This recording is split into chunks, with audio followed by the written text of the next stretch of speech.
Maka menurut Syekh Mahmud Shaltut dalam kitab fatwanya itu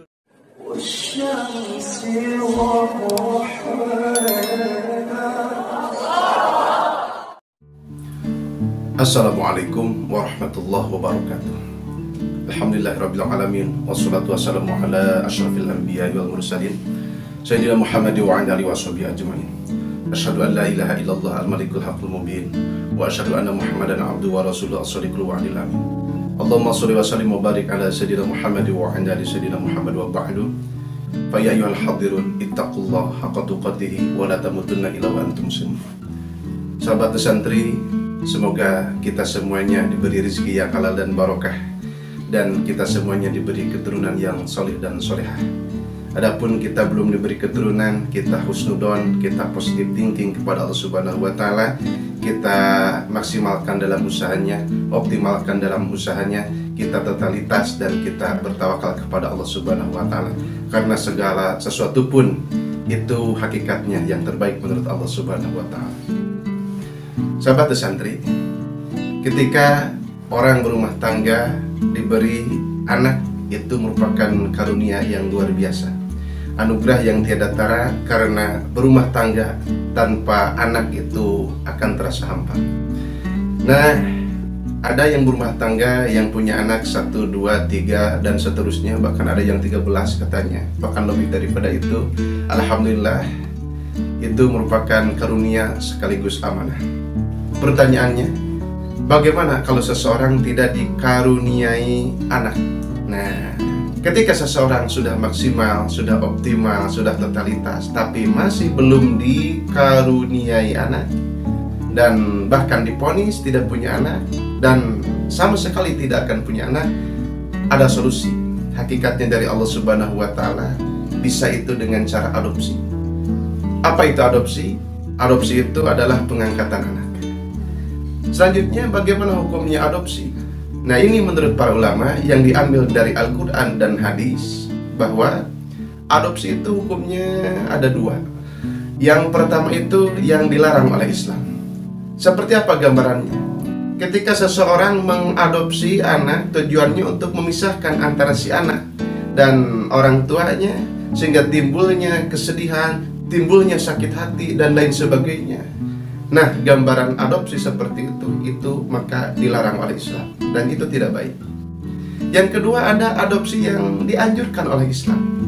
Ketika orang tidak punya anak dan sangat ingin punya anak, dia mengadopsi anak dengan tanggung jawab yang luar biasa, merasa anak itu adalah seperti anak kita sendiri, dipelihara, dijaga, dirawat dengan sebaik-baiknya, dicurahkan rasa kasih sayang, sehingga terasa anak tersebut punya ayah dan ibu. Nah, adopsi seperti itu dianjurkan oleh Islam. Bahkan itu bisa menjadi amal soleh. Ini dijelaskan dalam Al-Quran. Bahkan sampai ada 3 ayat yang menjelaskan tentang adopsi, yaitu yang pertama surah Al-Ahzab ayat 4, yang kedua surah Al-Ahzab ayat 5, dan yang ketiga itu surah Al-Ahzab ayat 40. Bahkan hadis Kangjeng Rasul Muhammad SAW, Nabi kita pun itu menjelaskan sampai 4 hadis yang ada kaitannya dengan adopsi atau pengangkatan anak, yang semuanya itu di dalamnya itu melarang mengaku ayah kandung yang sebetulnya itu bukan ayah kandungnya, itu tidak boleh. Gitu.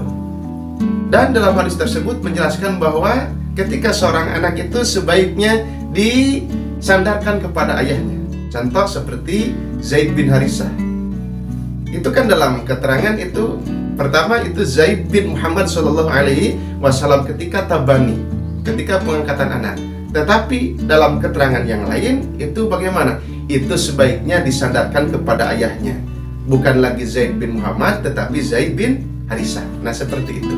Termasuk dalam hal ini Syekh Mahmud Shaltut dalam kitab Al-Fatawa, beliau juga menjelaskan yang intinya adalah dalam tabani atau pengangkatan anak itu ada 2. Yang diantaranya ketika orang yang berumah tangga belum dikaruniai anak dan dia tabani mengangkat anak dengan rasa penuh kasih sayang, dengan tanggung jawab yang luar biasa, dipelihara, dirawat, dibiayai, ada tanggung jawab sosial, dan diperlakukan anak tersebut seperti anak sendiri, dan tetap hukumnya itu bukan anaknya karena tidak boleh merubah hukum.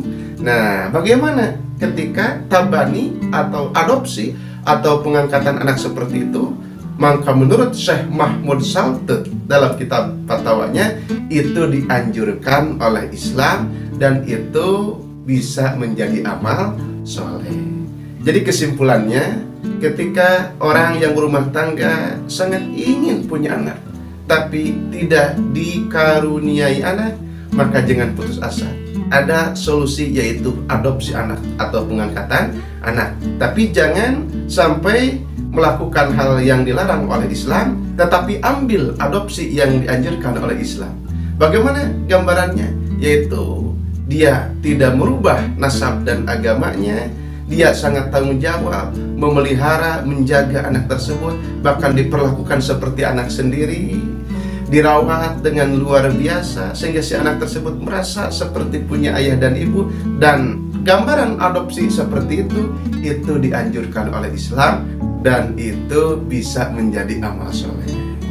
Sahabat santri, tadi saya menyebutkan bahwa ada 3 ayat Al-Quran yang erat kaitannya dengan adopsi. Nah, ketiga ayat tersebut insya Allah akan saya murotalkan nanti di akhir video, insya Allah.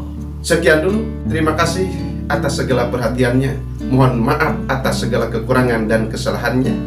Wallahu muwaffiq ila aqwamit thoriq. Wassalamualaikum warahmatullahi wabarakatuh.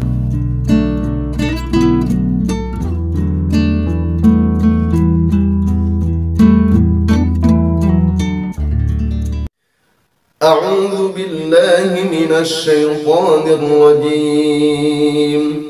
Bismillahirrahmanirrahim. ما جعل الله لرجل من قلبين في جوفه وما جعل أزواجكم اللائي تظاهرون منهن أمهاتكم وما جعل أدعياءكم أبناءكم ذلكم قولكم بأفواهكم والله يقول الحق وهو يهدي السبيل ادعوهم لآبائهم هو أقسط عند الله فإن لم تعلموا آباءهم فإخوانكم في الدين ومواليكم وليس عليكم جناح فيما أخطأتم به ولكن ما تعمدت قلوبكم وكان الله غفورا رحيما بسم الله الرحمن الرحيم ما كان محمد أبا أحد من رجالكم ولكن رسول الله وخاتم النبيين وكان الله بكل شيء عليما صدق الله العظيم.